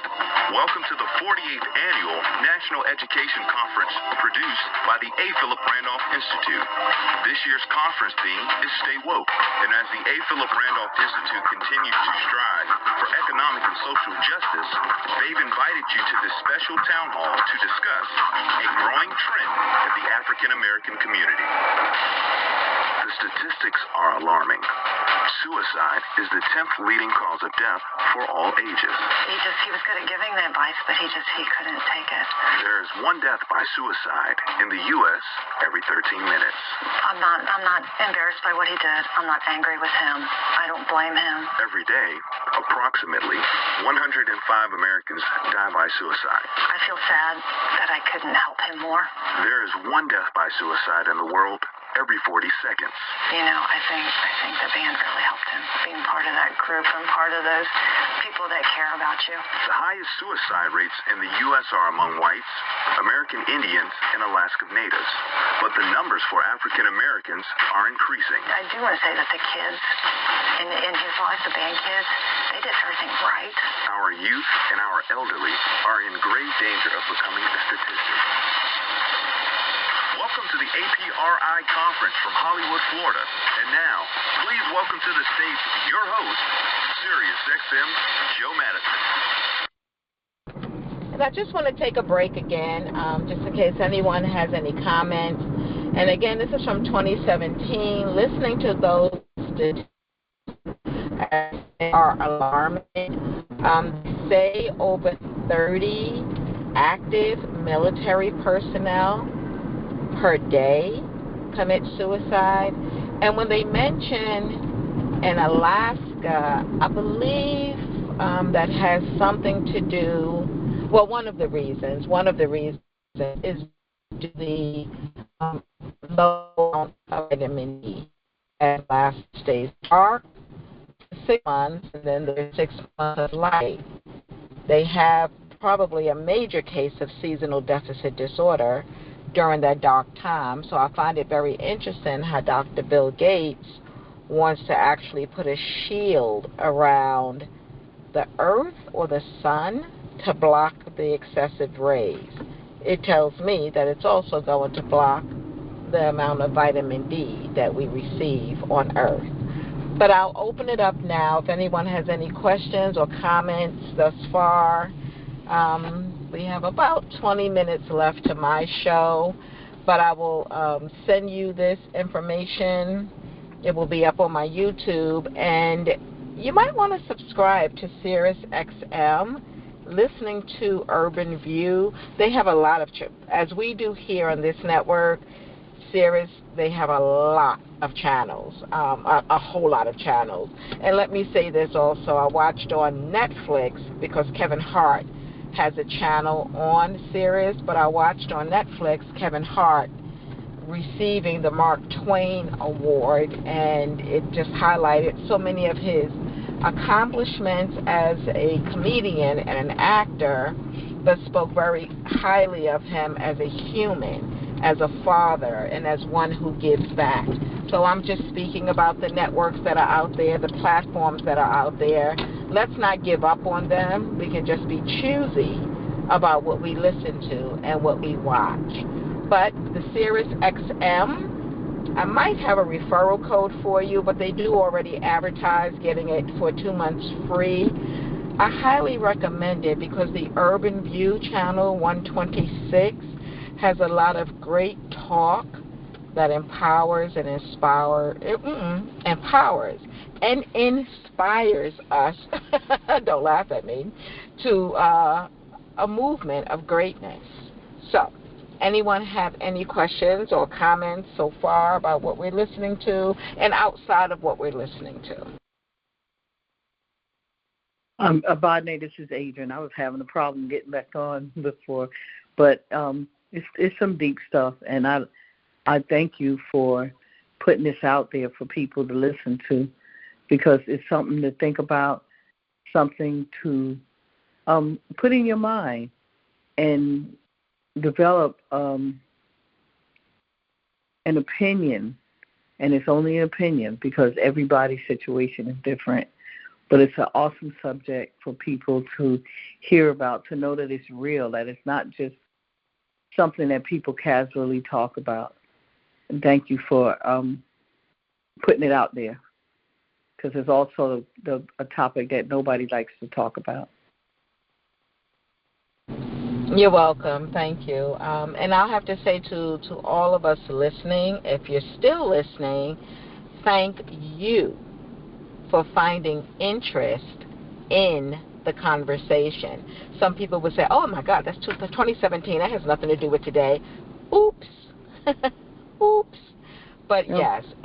And I was not surprised when he asked how many people have had a suicide in their life, and the large number of people in the audience.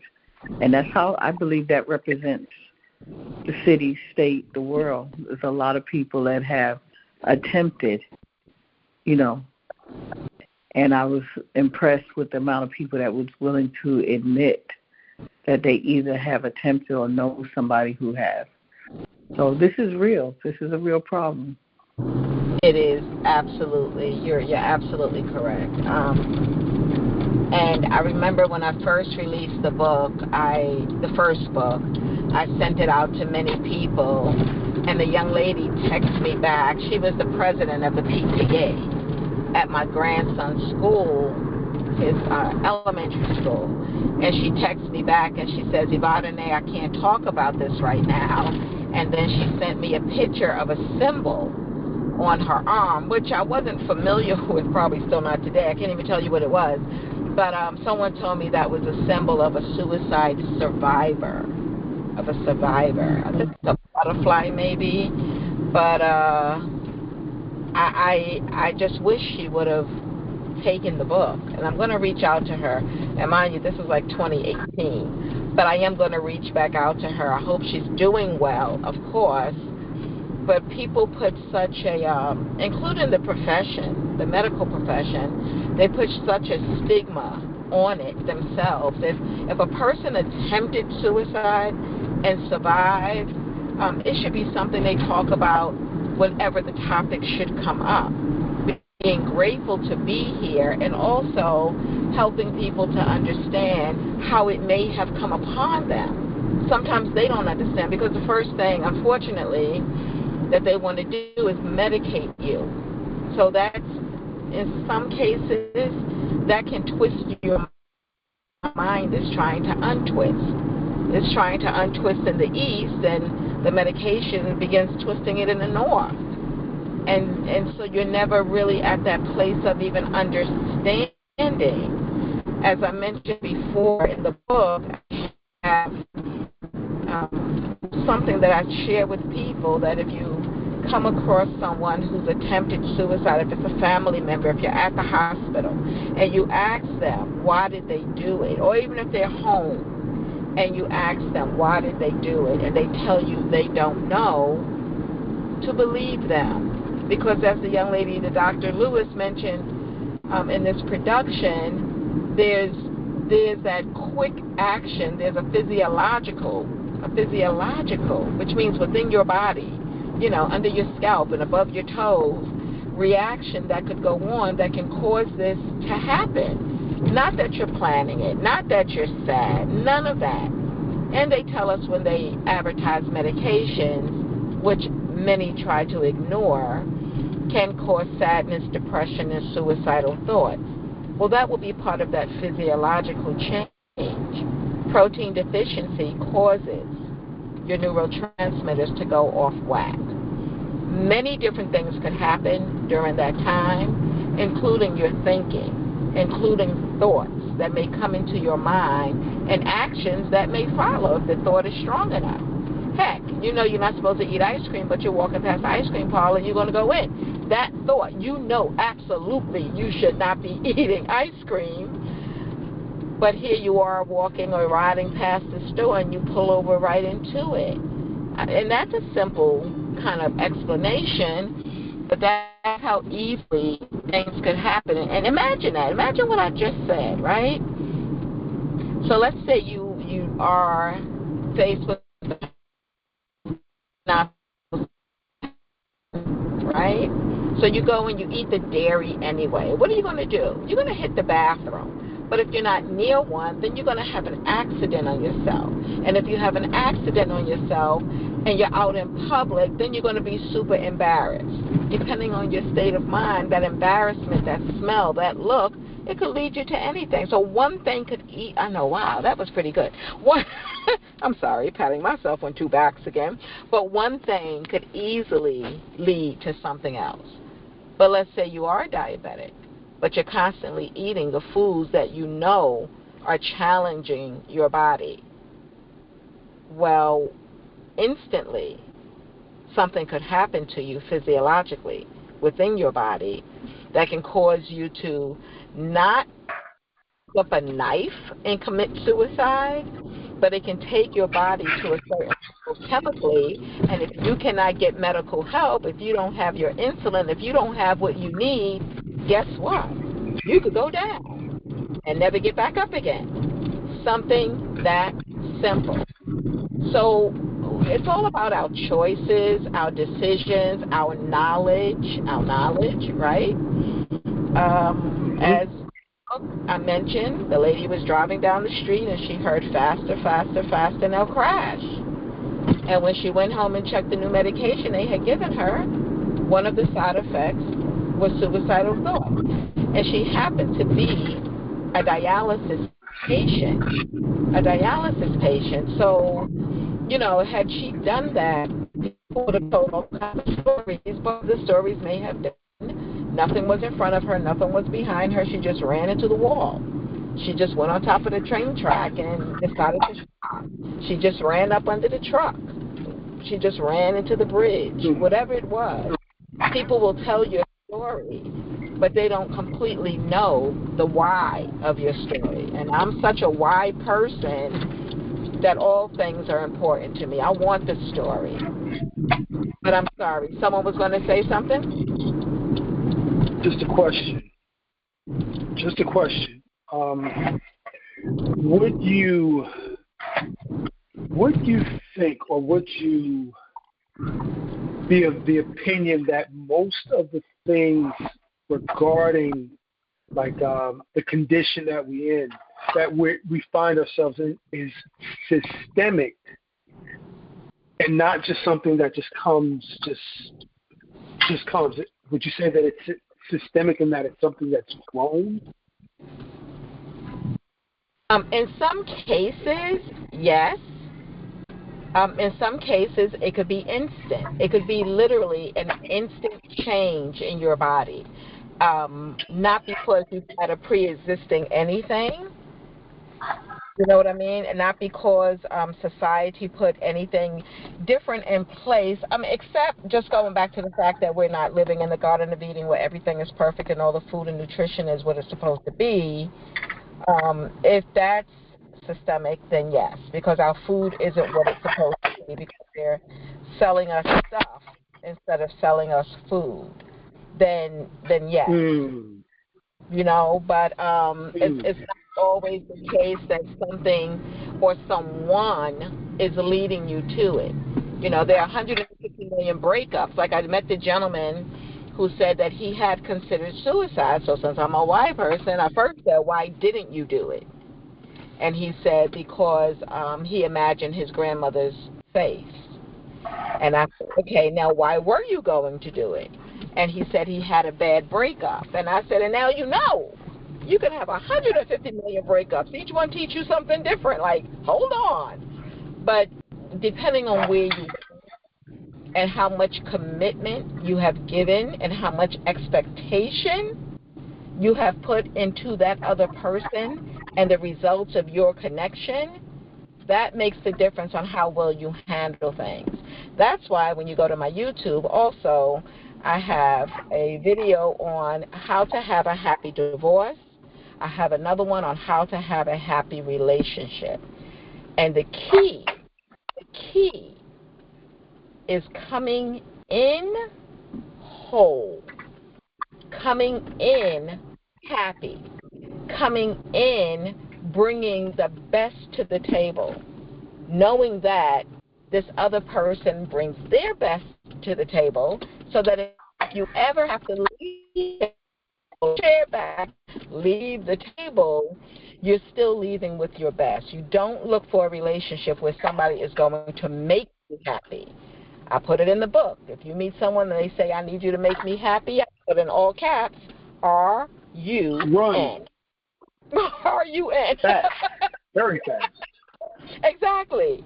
Because they also have that saying, one, which I never say, till death us do part, because people will take those words literally, and they'll make sure that that's the only way you're going to part. So words are very careful. Expectations are very careful. Yes, your environment is important. They tell me, tell us who we go. What does it say? Tell me who your friends are, and I'll tell you who you are. Tell me who you go with, and I'll tell you who you are. The apple doesn't always fall far from a tree.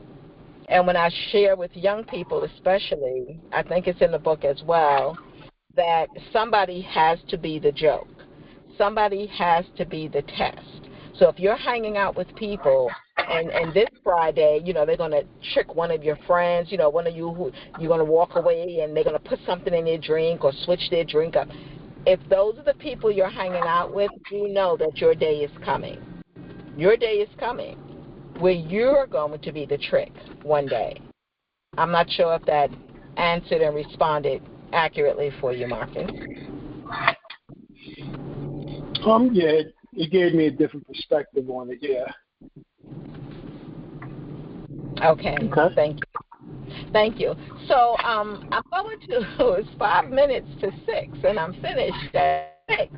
So I'm not going to go back to production, and it's not on purpose. I'm not leaving you hanging. It's not a cliffhanger, but I will make this entire production available to you on my YouTube. That may come at 10.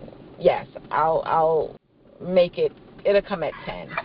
I'd like to thank you all, really, for coming on, listening in, for your participation. If you show on the network, I'll give you the opportunity now to announce your show alphabetically.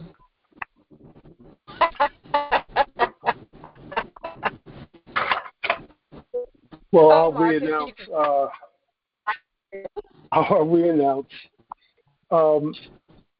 Fridays, the third Friday of every month,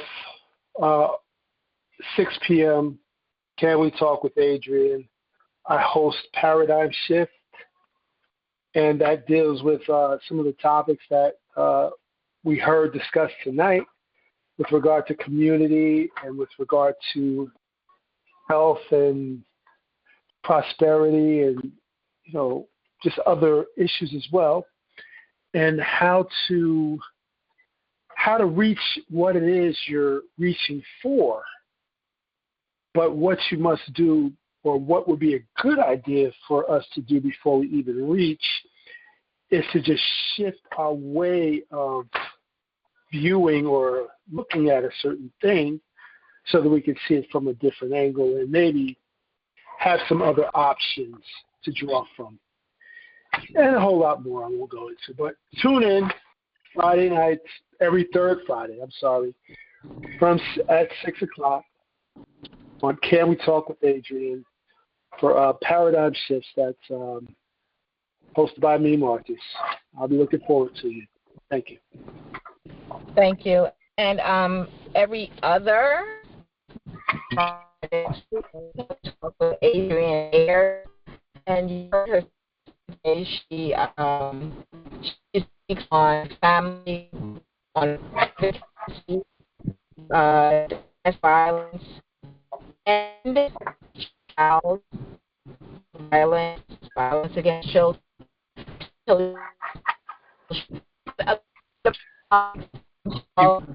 Evadyne, you're breaking up very bad. Thank you.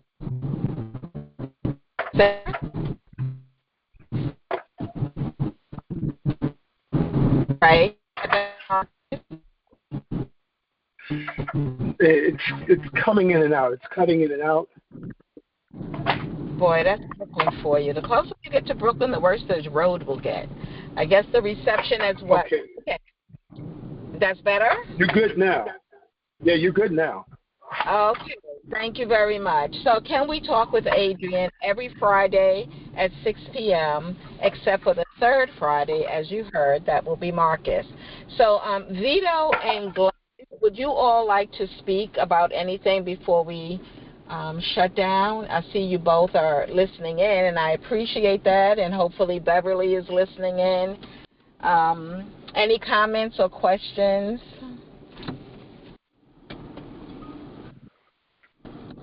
Okay. Well, I thank you all. I appreciate the time that you give us here on the Grown Folk Talking Network. I am Evadyne. This is Evadyne with Company Talk Worth Listening To. And again, please go to my website and purchase the 2 ebooks for $5. Start reading them today. Give them to your children. Send the links to anybody you want, just anybody. networkingforsuccess.info/promo.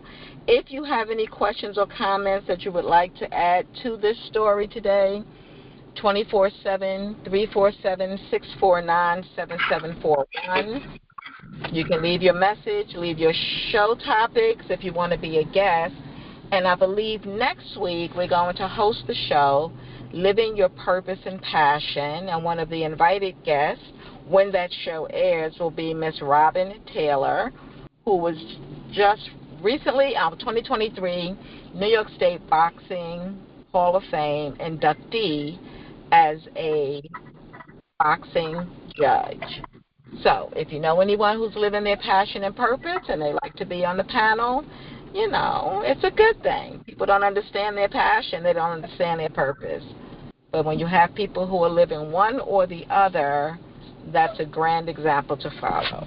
This is Evadyne with Company Talk Worth Listening To. Thank you.